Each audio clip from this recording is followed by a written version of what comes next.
ગુજરાતના પશ્ચિમ પ્રાંતની વાત કરીએ તો અહીંના તમામ જિલ્લાઓ અને શહેરો, એમાં વસતા લોકો સ્થાનિક તથા પ્રાદેશિક કળા કારીગરી ક્ષેત્રે અનેક વિશેષતાઓ ધરાવે છે. આ કળા કારીગરી કેવળ ધાતુ કે કાષ્ઠ હસ્તકલા સુધી સીમિત નથી. એથી એ વિશેષ અહીંની કળા, કટવર્ક, રેખાચિત્ર અને વિવિધ નકશી કલાઓથી શણગારેલ હોય છે. આવી જ એક કળાનું કાશી કહી શકાય એવું શહેર એટલે સુરેન્દ્રનગર જિલ્લાનું વઢવાણ સિટી. 1660માં ઝાલા રાજાવતી સ્થાપિત કરવામાં આવેલું ઐતિહાસિક વઢવાણ શહેર થોડા જ સમયમાં વ્યાપાર અને વાણિજ્ય પ્રવૃત્તિઓના કેન્દ્ર તરીકે વિકાસ પામ્યું. વઢવાણ શહેર પોતાના વૈભવી શોભા અને શાંત જીવનશૈલી તથા પોતાની આગવી સંસ્કૃતિને લઈને પ્રચલિત રહ્યું છે. વઢવાણ શહેરની બાંધકામ રચના વિશે વાત કરીએ તો આ શહેર સુરક્ષાને ધ્યાનમાં રાખીને કિલ્લેબંધીથી ઘેરાયેલું છે અને ઘણા સ્થળોએ સુરક્ષાને ધ્યાનમાં રાખીને દરવાજા બનાવવામાં આવ્યા છે. એમાંની કેટલીક દિવાલો અને દરવાજાઓ આજે પણ શહેરમાં જોવા મળે છે.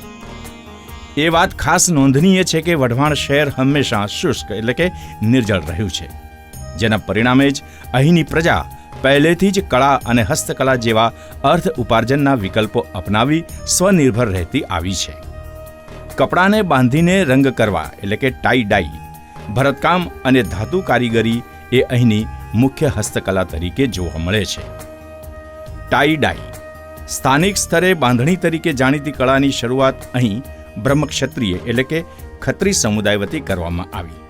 હજુ આજે પણ મોટાભાગના ખત્રી પરિવારો બાંધણી બનાવવાના વ્યવસાયમાં સક્રિય છે. ગરવી ગુર્જરી સાથે જે અમારો એક પ્રોજેક્ટ ચાલી રહ્યો છે અત્યારે પ્રેઝન્ટ, જેની અંદર અમારો ક્લસ્ટર પ્રોજેક્ટ ચાલુ છે, જે 2007થી અમે એની સાથે સંકળાયેલા છીએ અને બહુ જ સરસ રીતે અમારો પ્રોજેક્ટ ચાલે છે, જેમાં ગરવી ગુર્જરીનો સંપૂર્ણ સાથ સહકાર છે અમારી સાથે. એની અંદર અમને ગરવી ગુર્જરી સમયે સમયે ગાઈડન્સે આપે છે, સાથે સાથે જે કાંઈ ગ્રાન્ટ થતી હોય એ રિલીઝ પણ કરે છે અને બહુ સરસ રીતે પ્રોજેક્ટ ચાલે છે. કપડાના જે ભાગમાં રંગ કરવાનો હોય તે ભાગને પસંદગીના રંગથી પાતળી ઉપરેખા એટલે કે આછી ડિઝાઇન આપવામાં આવે છે. ત્યારબાદ તેના પર પ્લાસ્ટિકની પાતળી શીટ મૂકવામાં આવે છે. આ પ્લાસ્ટિકની શીટમાં અગાઉથી ડિઝાઇન નક્કી થયા મુજબ નાના છિદ્રો કરવામાં આવેલા હોય છે, જેથી ઈચ્છિત રંગ અને ડિઝાઇન કપડા પર ઉતારી શકાય. બાંધણી બાંધવા માટે ઉપયોગમાં લેવામાં આવતા ખાસ દોરાની મદદથી કપડાનો ડિઝાઇન મુજબ ચૂંટલી જેટલો ભાગ લઈ એને દોરાથી બાંધવામાં આવે છે. આ રીતે આખું કપડું ડિઝાઇન મુજબ દોરાથી બંધાઈ ગયા બાદ તેને વિવિધ રંગોમાં રંગવામાં આવે છે. કપડાને મૂળ રંગ માટે સૌથી પહેલાં આછા રંગમાં બોળીને એનો મુખ્ય રંગ ચડાવવામાં આવે છે.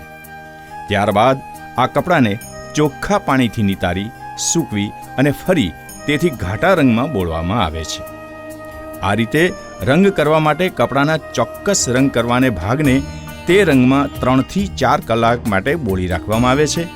બાંધણીની ડિઝાઇનમાં ભૌમિતિક, ફૂલો, અમૂર્ત જેવા આકારો લઈને ડિઝાઇન બનાવવામાં આવે છે. દોરાથી બાંધેલો ડિઝાઇન અનુસારનો ભાગ સફેદ અથવા આછા ભૂરા રંગની ભાત ઉપસાવે છે, જે સ્પષ્ટ જોઈ અને અનુભવી શકાય તેવી હોય છે. આ માટે ડિઝાઇન અનુસાર ઝીણવટપૂર્વક દોરાથી કપડાના નાના નાના ભાગને બાંધવામાં આવે છે, જેથી સંપૂર્ણ રંગ થઈ ગયા બાદ ડિઝાઇન અનુસાર સફેદ ભાગથી બનેલી ચોરસ આકારની હારમાળા બને છે. કચ્છમાં બાંધવામાં આવતી બાંધણી કરતાં અહીંની બાંધણીનું કામ અલગ પડી આવે છે.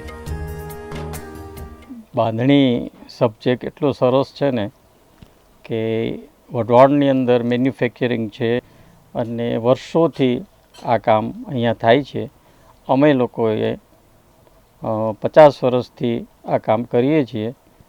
કચ્છનું જે કામ બને છે એ એકદમ બારીક હોય છે, એકદમ જેને કહેવાય કે આપણે મોતીના દાણા જેવું ઝીણું ઝીણું બંધ હોય, અને અહીંનું જે કાર્ય છે એ થોડું મોટું હોય છે, કારણ કે અહીંયા સસ્તું બને છે ને સસ્તું વેચાય છે. કચ્છનું એકદમ કોસ્ટલી હોય છે.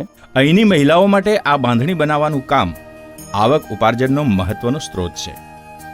અહીંની મહિલાઓ રોજના ઘરગથ્થુ કામની સાથે નવરાશના સમયમાં બાંધણી બનાવવાનું કામ કરીને આવક રળે છે. આ ગૃહ ઉદ્યોગ વઢવાણ શહેરના નાના અમથા વિસ્તારમાં ચાલ્યો આવે છે.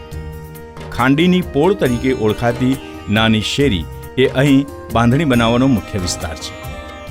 બાંધણી બાંધવા માટેનું કપડું લચીલું અને મજબૂત હોવું જરૂરી છે. બાંધણી બાંધવામાં ઉપયોગમાં લેવામાં આવનારું કપડું મજબૂત અને વારંવાર રંગ ચઢાવતા રંગ સંપૂર્ણપણે શોષી લે તેવું હોવું જરૂરી છે. ઉપરાંત આ કપડું મજબૂતાઈથી બાંધવા સામે ટકી શકે તેવું હોવું જોઈએ. ગાંઠ બાંધતી તથા ખોલતી વખતે આ કપડું ફાટે નહીં તેવું હોવું જોઈએ. આ ટેક્સટાઇલ કળા એ સૌથી પ્રિય અને સુશોભિત વણાટ કળા છે. આ બાંધણીનો પ્રોજેક્ટ મેં 1995માં ચાલુ કર્યો. અમારી સહકારી મંડળીનું નામ અજંટા મહિલા હસ્તકલા ઉદ્યોગ છે અને આ ખાલી હું વઢવાણમાં જ બાંધવા આપું છું એવું નથી. હું તો આજુબાજુના ગામડામાં જેવું કે બજરંગપુરા, અણિન્દ્રા, લખતર, કેરાલા, અંકેવાડિયા આ બધા ગામમાં હું થોડું જાજુ બાંધવાનું મોકલું છું. એ લોકો બી સુપર બાંધે છે અને એ લોકોને ઉમંગ કે અમે બાંધી છીએ તો અમારું કંઈક નામ આવવું જોઈએ. એટલે મેં ક્લસ્ટર કર્યું.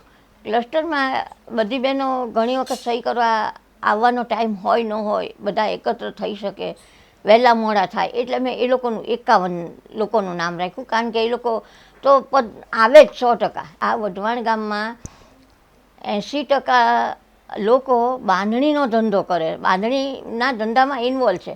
તો કોઈક કારીગર છે, કોઈકની બહેનો રંગે છે.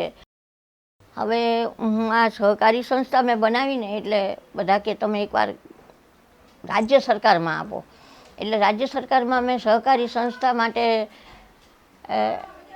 બધી માહિતી આપી અને એમણે મને એવોર્ડ આપ્યો. સદીઓથી આ બાંધણીની કળા એ ગુજરાતની સંસ્કૃતિ સાથે ગૂંથાઈને ચાલી આવી છે અને આજે પણ આ કળાએ ફેશન સાથે જોડાઈને અલગ જ દરજ્જો મેળવી ચૂકી છે. બાંધણી બનાવનાર નાના એકમો જો આ કળા માટે યોગ્ય રીતે વિજ્ઞાપન કરવાની વ્યવસ્થા કરે તો આ કળા લાંબા સમય સુધી ટકી શકે તેમ છે.